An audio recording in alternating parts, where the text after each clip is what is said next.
right, good morning, everybody. Wow, a view I haven't had in a long time. It's definitely some dark days over the past couple years where just kind of shouting a presentation into a Zoom screen and kind of wondering if that was the rest of my life. So this feels good. Feels like we're getting back to normal. We're finally getting there. Like a lot of you, I've attended my share of virtual conferences since March 2020. Some okay, some pretty bad, some really, really bad. But I think we can agree there's something missing from all of those virtual events that we attended, right? And the ability to exchange ideas face to face, share perspectives with another person that's standing a few feet away from you. It's really powerful, right? So I'm glad we're back to this. I hope we can keep it up, and just really excited to be here with you this morning. So as mentioned, my name is Jordan McKee. I lead the digital payments research and advisory practice within 451 Research, which is part of S&P Global. Really for the past 10 or so years, I've been spending most of my time working with enterprises on their payment strategy. And more specifically, working with them on their approaches to payment optimization. And that's really the genesis for this session this morning. It's to talk about how and why payments have become so strategic for enterprises. And more specifically, to have a discussion around how some of the more digitally advanced merchants in the market are thinking about payments as the basis of their competitive strategies. So let's set the scene here with some dark clouds, right? It's nice and cloudy here in New York this morning, so it felt fitting. Your businesses are up against a variety of pressures. That's no surprise to you, right? Pressures building on the top line, impacting your ability to grow. They're building on the bottom line, impacting profitability. You're getting squeezed somewhere in the middle. We see these pressures as somewhat universal, the ones that I'm about to share with you, no matter the vertical industry that you participate in or the geography that you focus on. These forces, these pressures are somewhat omnipresent in the marketplace. Rising customer acquisition costs, right? We heard about this morning. Simply put, it's never cost more to acquire a new customer than any other point in history. We're seeing ad dollars getting aggregated into platforms like Google and Facebook and Amazon. Cost per click is increasing. We're seeing usage of promotion on the rise, right? As merchants have looked to rekindle some of those relationships that may have fallen to the wayside during the pandemic. They're spending more on promotions, and more than a third of merchants, as part of our Voice of the Enterprise research panel, tell us their usage of promotions has been increasing during the pandemic. New customer demands, right? No surprise, customers are asking more than ever from your businesses. They're looking for a whole host of different omni-channel experiences, buy online, pick up in store, curbside pickup, endless aisle. They're looking for sub 1 hour delivery windows.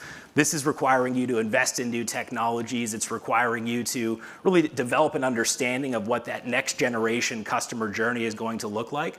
And those demands continue to increase, right? 83% of merchants say that they've seen a rise in their customers' expectations of their business over the past year.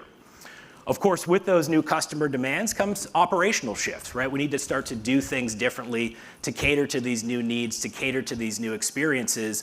The big trend in the market, right, is the time between when an order is being placed and when the customer expects that product or service to be in their hands is quickly decreasing, right? So one thing that we've learned, especially in the early days of the pandemic, is that things like manual reviews aren't going to work, right? They're not scalable. They can't keep up with the pace of the fulfillment expectations that consumers have today. And 87% of merchants tell us that they expect e-commerce growth for their business to continue at a rate above pre-COVID levels for at least the next 3 years. What this telegraphs to us is that many of those transactions that might have happened at the point of sale in 2019 or prior have now been deflected into card-not-present channels, right? E-commerce permanently through the variety of different omni-channel experiences that consumers have gravitated to, and we've realized are quite sticky. And unfortunately, right, as you've worked to become more customer-centric and develop business policies that cater to your customers' needs, a growing subset of your customer base is abusing those policies, right? They're kicking the tires on those policies, and we're seeing growing instances of things like item not received fraud, return abuse, promotion abuse proliferating in the market. We saw in our research that policy abuse ranks as a top 3 area of year-over-year fraud growth for merchants. So what does all of this mean? It means that pressures are building on both the top and the bottom line. It's increasing the importance and the need for optimization. There's a need to reclaim those proverbial dollars, right, that are slipping between the couch cushions. And what I'm here to do this morning, hopefully, right, is make the case for why, of all the different areas within your business, payments is going to be one of the areas where your investments are going to show the highest ROI. So why payments? It's an interesting topic, especially if we kind of look at the historical mindset around payments. Go back to 10 or so years ago when I became an analyst and started covering this space. Payments were largely viewed as an expense, right? They were a necessary evil that was required to fulfill a sale.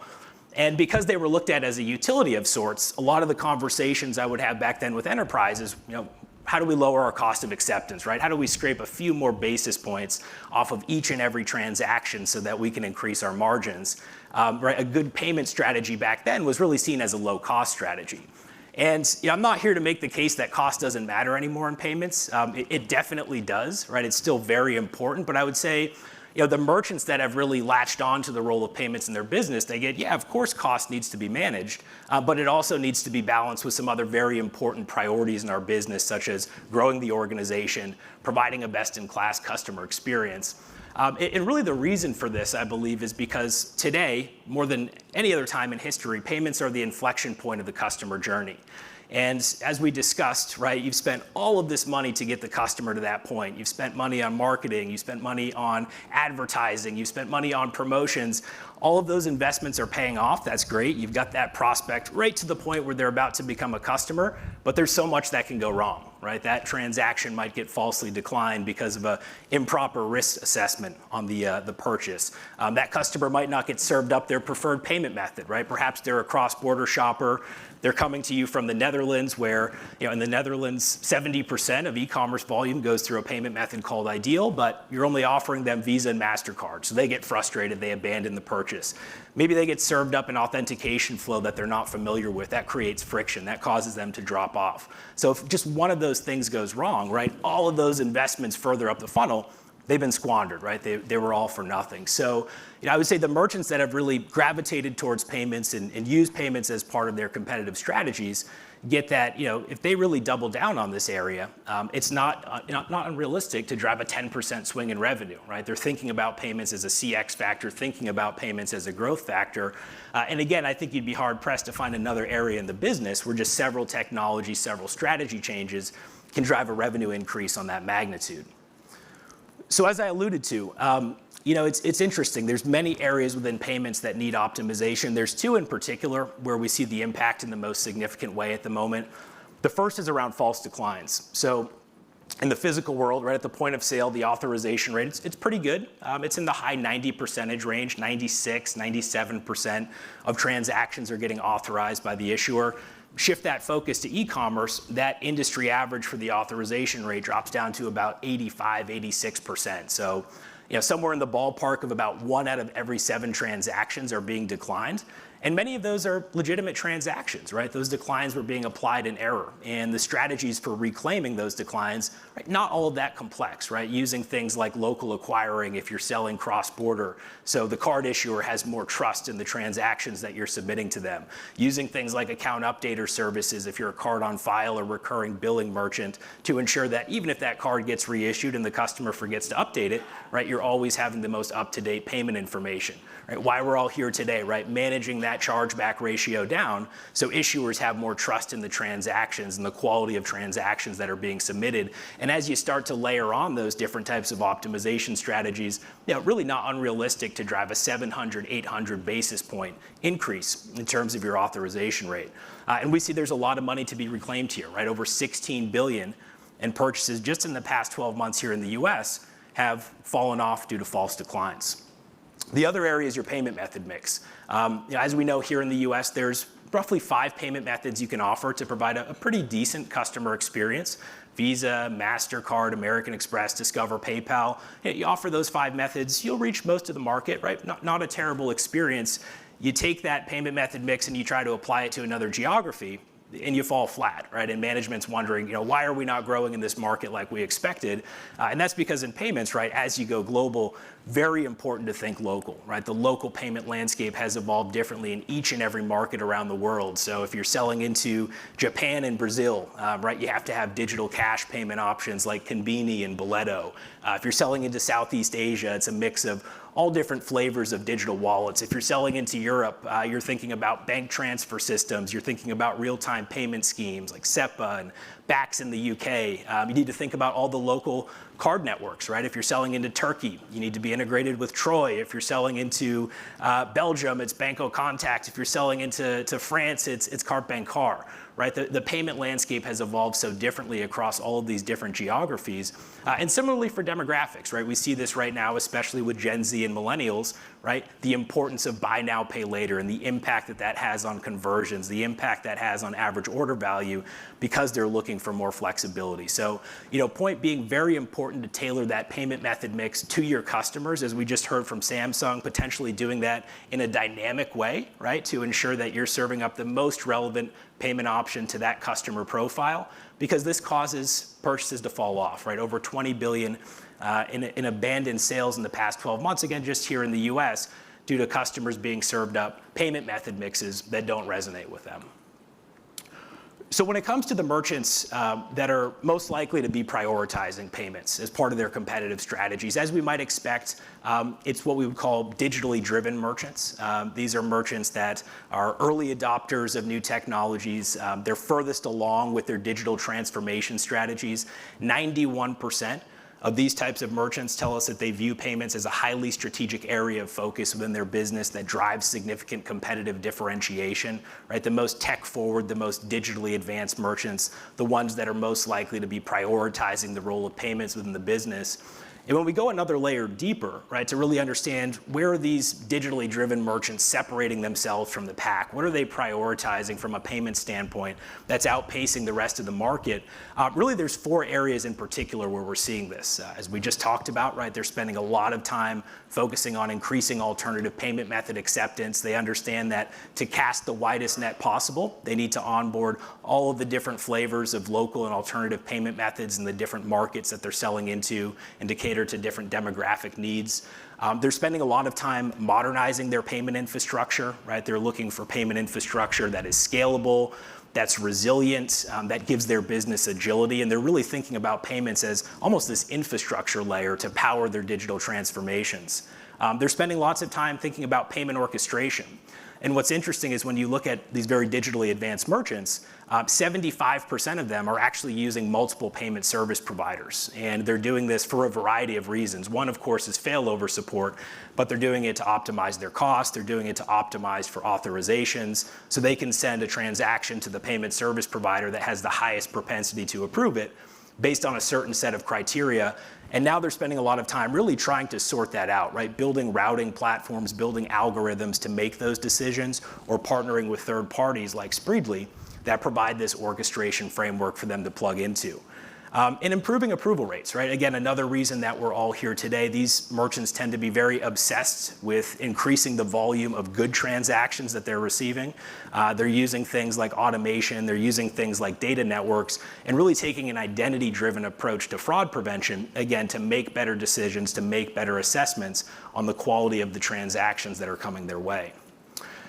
This data point actually is quite interesting. So again, some data from our Voice of the Enterprise research, I think really speaks to the business outcomes that can be associated with prioritizing payments. So what we saw is that among merchants that had told us that payments are a highly strategic area of focus within their business, 55% of them actually saw sales growth during the pandemic. And again, these were merchants that probably were pretty well prepared going into March of 2020. They had a payment method mix that worked, right? They were probably already offering contactless, they had wallets and BNPL online. They had an omni-channel payment platform so they could light up those curbside pickup type experiences overnight. They perhaps were connected into multiple gateways, so they had failover support in case one of their partners had an outage due to all the volume that increased in a very short time horizon, and they weathered the storm pretty well. For those merchants that said, payments are somewhat strategic or just not at all strategic, just 25% saw revenue growth during that same time frame. So a 30 percentage point differential. And again, I think just a really powerful stat that shows you the way in which those enterprises that are prioritizing payments and the correlation to the growth, the expansion that they're seeing as an organization. And I think it also shows, right, that investments in payment technology is an investment in growth, and again, as we've seen in the past couple years, an investment in resiliency as well. So I'd love to get away from these COVID slides. I'm like really tired of this graphic. I've used it so much the past couple years. I think in another year I can scrap them completely. But it's hard to get away from them, right? Because the pandemic has had such a profound impact on payments and commerce. And I think, last year, and you all can keep me honest here, was probably a year of reflection, right? You took a step back, really took stock of what was broken in 2020, right? What didn't work from a commerce standpoint? What didn't we do so well from a payment standpoint? What are our needs? And we saw this in our research, right? 87% of merchants said, yeah, we identified at least one payment need that we have as an organization that was exposed by the pandemic. I think this year, and especially the next couple years, are more years of action. Okay, we understand what didn't work. Now we need to understand what technology, what vendors, right? What tools do we need to build a payment stack that is really going to put our organization on solid footing as we think about our future and as we think about this accelerated digital journey that we're on. And so of all the different areas that were cited to us in terms of needs that were exposed by the pandemic from a payment standpoint, 3 in particular stood out as ones being most frequently cited by merchants. One, improved payment processor stability. So again, this was a big challenge that we saw in March and April of 2020, where there were a lot of gateway outages. There were a lot of PSP outages. They just couldn't keep up with the scale. So you're seeing more emphasis from merchants on aligning with tech-forward partners in the payment space that have scalability, or as I mentioned, right, integrating into multiple payment service providers so you have that failover support. Just broadly, payments infrastructure modernization, another big need.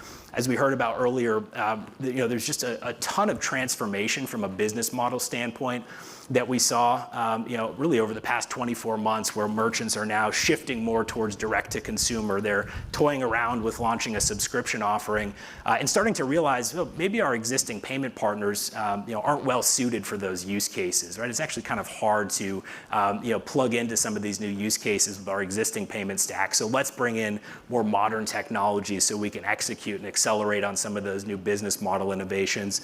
And finally, advanced fraud prevention tools. Again, lots of pain points around manual reviews, lots of pain points around over-reliance on rules-based systems. So a lot more emphasis we're seeing in, kind of taking stock of, how does our fraud operation work today?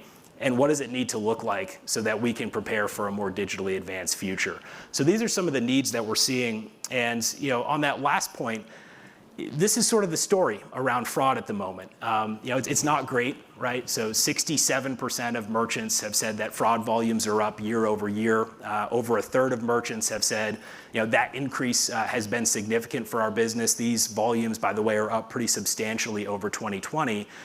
And when we go another layer deeper and understand where exactly is that fraud volume coming from, really the answer is everywhere, right? It's coming from all directions. And what we're seeing is really everything from account creation all the way through to product returns are becoming growing vectors for fraud and, unfortunately, financial losses, reputational losses. And the challenge with some of these types of frauds, specifically policy abuse, is that, again, it's being committed by otherwise good customers, right? Customers that are trying to game your business policies, game the card issuer's business policies. I would say as an industry, we've known policy abuse has been a challenge for quite some time. Probably not up until more recently have we really appreciated the business impact and the sheer amount of losses associated with it. I would say we're also still in somewhat early days in terms of really wrapping our hands and our arms around, how do we tackle policy abuse? Because it's a very delicate problem, right? If you ignore it, you continue to see your margins and your profitability impacted. But if you go too much in the other direction, you risk really tarnishing your relationships with your most loyal customers, right? Impacting customer lifetime value because you're becoming too reactive and starting to dial back business policies that, again, those policies were initially intended for your best customers. So this is an illustration, a depiction of a customer journey that we see all too often in the market. It's probably pretty familiar to most of us as consumers. We encounter journeys like this on, at least some elements of this journey on almost a daily basis. And these types of journeys really arise as merchants start to see new fraud threats coming in. They take a reactive approach and they respond by implementing friction across the journey. And as we talked about, right, fraud is proliferating. It's moving from just payments to areas like account takeover and new account fraud, right? Challenges that we probably wouldn't have associated with retail a handful of years ago. Again, being committed by otherwise good customers who are trying to game the system. And what often happens is that as merchants respond to these threats, the CX implications really start to proliferate. And no longer are they just creating friction at the start of the journey. That friction is, or at the end of the journey, right at the payment stage, that friction is now moving all the way up to the initial interactions that you're having with your customers and your prospects. And just kind of following this journey, again, it's pretty familiar to us as consumers. We go to certain retailers or certain businesses to create an account, and we're wondering, why are they requesting all this information from us? Why are there so many account verification procedures? This seems to be like, it seems to me like it should be a pretty simple process. And then we go to log in, right? And we've logged in with this merchant several times, from the same device, but we're getting served CAPTCHA requests, and we're getting served one-time passcode requests. And again, shouldn't this merchant know me? Why are they requesting all this information? And then we go down, further down the funnel, and we would have had maybe a refer a friend code that we could have used a few years ago, but that merchant unfortunately has pulled those codes because of abuse, because they couldn't get a handle on how do we deal with all of this policy abuse that's coming our way. Then we go to the payment stage, and at the payment stage, perhaps our orders are blocked because we're from a specific country that merchant has decided to just block all orders from because they can't really figure out how to stop the fraud trends in that market. Or perhaps we're in Europe, right? And that merchant's response to strong customer authentication was just to serve up 3D Secure on every single transaction instead of using exemptions, which, by the way, right, merchants are doing that today, and it results in about a 30% spike in abandonment if 3DS is applied on every purchase. And then we move all the way, to the end of the journey, and the return policy is really onerous, right? It's not customer centric, or maybe they just completely killed a lifetime guarantee like LL Bean did a few years ago because of abuse. And now the shipping SLAs are much longer than we would have expected, because that merchant is using manual reviews and they just can't keep up with that volume. So, point being, right, without an ability to understand who your good customers are and who the bad actors are, the end-to-end customer journey, really the business as a whole, starts to suffer. And I would say this is one of the mindset shifts that we're seeing in the market today relating to fraud prevention. The objective is not just to identify criminals and fraudsters. It's also to understand, who are my best customers, so I can continue to provide them with that best-in-class customer experience. And really, identity is at the heart of that, right? If we don't have an understanding of who we're interfacing with at every single touch point along that journey, and the risk level associated with that interaction, we're not going to be able to personalize it. And the benefit of that identity-driven approach to fraud prevention, where you really see a lot of the market moving, is that you can move towards a more dynamic approach to fraud prevention, where friction is only introduced dynamically, right? If risk thresholds are above a certain level, maybe we step that transaction up. And so we really see the impact of customer experience relating to fraud playing out in our research in a pretty significant way. Of all of the different impacts that merchants see from fraud on their business, customer experience impacts ranked as the most concerning area. And it's interesting, I mean, a lot of the merchants that I speak with today, and I imagine some of you have the same mentality, fraud prevention, it's not really a loss problem as much as it is a customer experience problem, because even those merchants that are so optimized and so efficient from a fraud standpoint, they're often still losing 10x or more from false declines than they are from fraudulent losses. There's a few other interesting call-outs here. We heard a little bit from this earlier from FIS around authorization rates, right? Authorization rates, a very big focus at the moment as it relates to fraud, and I think traditionally somewhat of an overlooked area in the market, because if that chargeback ratio goes up, the card issuers start to become increasingly skeptical about the quality of transactions that are being submitted. So there's an inverse relationship, right? As that chargeback ratio goes up, that authorization ratio or that authorization rate goes down. You're starting to see, especially some of the more tech-forward, digitally driven merchants, thinking about how can we get more creative here, right? Whether it's through pre-auth screening, so less garbage transactions are being submitted to issuers, which increases their confidence, or potentially, right, establishing partnerships with certain card issuers so you can share that fraud screening data prior to authorization, so there's more visibility on both sides of the transaction. Another interesting area is resource commitment. We especially see this as a challenge with merchants that were founded more recently, especially in the last decade. A lot of D2C brands and digital natives where they're so focused on scaling their business, they're so focused on providing that best-in-class customer experience, they don't want to shift headcount away from the core business to deal with fraud, right? They want all of that engineering talent laser focused on the core business, and that's where you see things like chargeback guarantees and the story around automation really playing out well with those businesses that have become very obsessed with keeping all of those resources focused on what they see as strategic areas. When we talk to merchants that, again, are more advanced from a payment standpoint, there's typically three things that they have in common. Right? They approach investments in payment technology, they approach investments in fraud prevention tools with three key objectives. Right? They're tying those investments back to three business outcomes: driving growth, elevating their customer experience, and optimizing costs. Right? They're really looking for the ROI from those investments. Again, not just about costs, not just about losses, it's about a bigger objective at hand. And this mentality is something that we're seeing more and more in the market where, again, traditionally payments decision-making, fraud prevention decision-making might have been somewhat of an afterthought. Today we're seeing more and more it's being approached the same way that an enterprise would approach any other large, very strategic IT investment.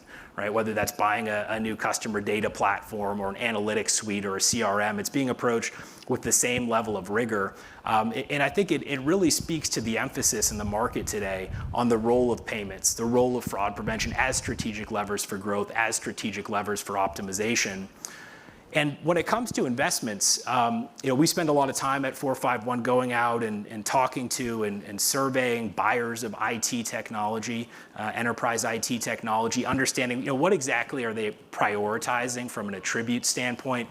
Here we're looking at fraud prevention and payment processing specifically. These are the five most commonly cited attributes when those decisions are being made. And there's a few commonalities that you can sort of pull from this here. I would say first, again, is a focus on growth, right? How can these tools really help us increase our authorization rate, allow us to accept more good transactions, right? Get more customers through the funnel unscathed. Two is very much so around operational efficiency. Right? The partners that we're bringing in, they need to plug in with our existing tech stack. They need to play well with the existing software packages that we're using. They need to bring us some efficiencies from a resource standpoint. Perhaps it's a chargeback guarantee. They need to allow us to handle multiple use cases, right? Dealing with multiple types of fraud from a payment standpoint, selling into multiple geographies. And I would say the third is really just modernization more broadly. Right? Enterprises looking at their estate, understanding, okay, there are inefficiencies here, there's legacy technology, there's manual processes. How do we move away from that? How do we start to build infrastructure that, again, puts us on solid footing as we think about the next few years here? So really the emphasis in the market today as it relates to payments and fraud prevention is really shifting towards a more strategic mindset, right? How can we use these tools to compete more effectively as a business? So with that, just three takeaways to leave you with. The first, as I spent some time discussing, the business value of payments and fraud prevention is rapidly increasing. Right? It's no longer just a cost of doing business. These are areas that drive real ROI if you look for it. Successful payment and fraud prevention strategies optimize costs, right? They drive growth, they elevate the customer experience, and it's very important to be approaching these areas, again, with the same level of rigor that you would approach any other large strategic IT investment. And finally, modernization, right? Modernization is required to achieve desired results. As we've seen, right, legacy technologies, highly manual processes tend to be a tax on business performance. They tend to be a tax on growth, right? Modern technologies help to prepare your business for a digital future. So with that, thank you very much for your time, and I hope you all enjoy the rest of the show. Thank you.